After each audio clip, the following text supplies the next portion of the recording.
Shalom jemaat Roh Kekasih. Gimana di rumah? Masih betah? Lama gemuk pasti ya.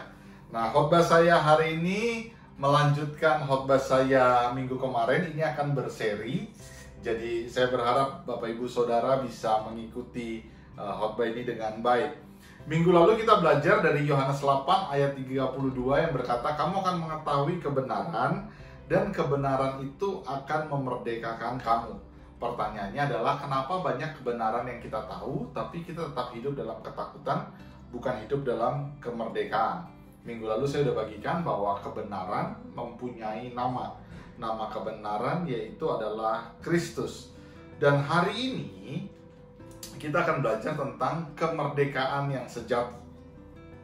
Penting untuk kita mengetahui waktu kita mempunyai kebenaran tapi tanpa diiringi perjumpaan dengan Kristus atau pewahyuan dari Roh Kudus disingkapkan oleh Roh Kudus, maka semua yang kita ketahui akan jadi metode. Metode itu bicara 12 langkah, 3 kunci, 4 cara. Bapak Ibu Saudara pasti banyak menemukan buku-buku tentang hal itu. Nah, waktu metode itu kita pelihara, itu yang membuat kita jadi legalis dan agamawi. Hal ini di mana pertobatan kita akhirnya cuma sementara waktu. Pertobatan kita akhirnya cuma upaya yang berani, tapi membodohi diri sendiri dan membodohi orang lain. Akhirnya kita jatuh ke hal-hal yang sama. Bapak Ibu Saudara pasti pernah bikin kesalahan 2-3 kali pada hal-hal yang sama. Inilah bahaya kebenaran tanpa Bapak Ibu Saudara disertai dengan Roh Kudus, tanpa disingkapkan dengan Roh Kudus, tanpa mengerti Kristus di dalam Bapak Ibu Saudara. Oleh sebab itu, kemerdekaan yang sejati dimulai dari apa yang kita percayai. Ingat, akar masalah itu selalu dimulai dari kepercayaan, lalu berlanjut kepada pikiran kita, kemudian berakhir pada tingkah laku. Yohanes 8 ayat 36 dikatakan, jadi apabila anak itu memerdekakan kamu, kamu pun benar-benar merdeka. Jadi Yohanes 8 ayat 36 mengajarkan kita bahwa nggak ada langkah, nggak ada metode, yang ada adalah kepercayaan itu. Itu sebabnya kalau kita hanya bergantung kepada langkah, bergantung kepada metode, dan Kristus bukan sumbernya, kita akan mengulang kesalahan yang sama. Itu sebabnya satu-satunya cara mengubah perilaku kita adalah mengganti iman kita. Dari iman kita kepada tindakan-tindakan, dari iman kita kepada kebergantungan-kebergantungan, menjadi iman kita kepada apa yang telah dilakukan Yesus di kayu salib.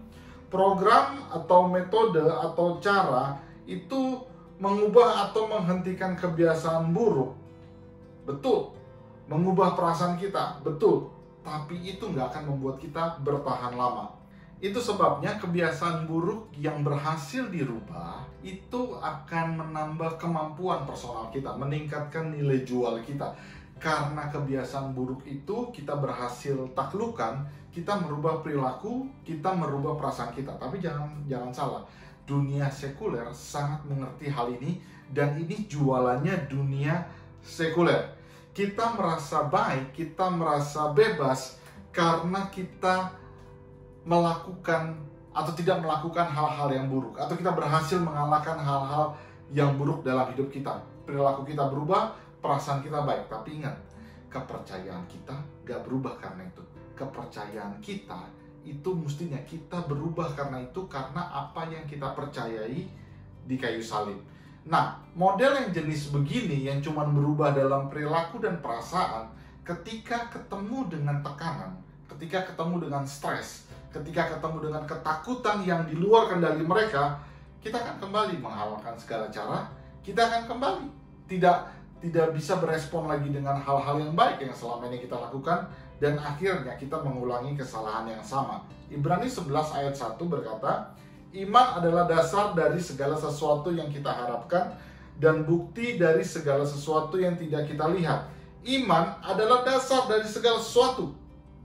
Jadi waktu iman kita diganti kepada bukan apa yang kita lakukan, bukan gimana perasaan kita, tapi kepada apa yang Yesus lakukan di kayu salib, kita lagi ganti dasarnya. Nah, waktu dasarnya, kalau Bapak Ibu Saudara mengerti, ketika dasar sebuah bangunan diganti, Bangunan satu lantai Bapak Ibu Saudara bisa bangun untuk 2 lantai nggak? Bisa, tapi kemungkinan robohnya besar. Tapi kalau bangunan Bapak Ibu Saudara sekarang dasarnya udah untuk 7 lantai, Bapak Ibu Saudara mau pasang 2 lantai, 3 lantai, 4 lantai, itu mudah. Kenapa? Karena dasarnya udah diganti. Itu sebabnya waktu iman diganti, fondasinya berganti, kita lebih mudah menyesuaikan. Tuntutan gimana pun, stres gimana pun, hukuman seperti apapun, konsekuensi seperti apapun, kita siap. Kenapa? Karena dasarnya udah diganti. Banyak orang Kristen itu ingin Yesus bekerja melalui dia, tapi Yesusnya nggak di dalam dia. Artinya Yesus pakai saya, tanpa saya harus ada di dalam Yesus. Nah, tapi saya mau beritahu, Yesus Kristus itu, dia harus memerintah di dalam kita, baru dia bisa bekerja bersama kita. Jangan dibalik. Banyak orang Kristen pengen jadi saluran berkat, tapi nggak pengen jadi berkatnya. Itu nggak bisa. Banyak orang Kristen pengen Yesus bekerja lewat dia, tapi Yesus nggak memerintah di dalam dia. Itu sangat tidak memungkinkan. Itu sebabnya minggu lalu saya bilang, kebenaran mempunyai nama, adalah Kristus. Permasalahannya di akar, tapi kemerdekaan sejati juga mempunyai nama, adalah Kristus. Dan permasalahannya di akar. Waktu fondasinya diganti, Bapak Ibu Saudara, tekanan, goncangan, badai, terpaan seperti apapun akan lebih mudah. Kekurangan jenis apapun akan lebih mudah diatasi. Paulus berkata, aku tahu apa itu kelimpahan, aku tahu apa itu kekurangan, dan aku belajar mencukupkan diri dengan apa yang ada. Kenapa Paulus begitu sangat fleksibel?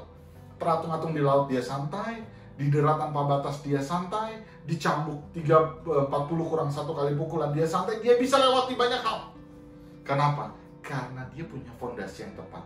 Apakah fondasimu tepat hari ini? Kalau fondasimu tepat, mestinya kau lihat krisis ini, corona ini, covid ini jadi kesempatan untuk kita merdeka, atau untuk kita memerdekakan orang lain. God bless you. Jesus love you. See you. Sampai ketemu minggu depan. Amin.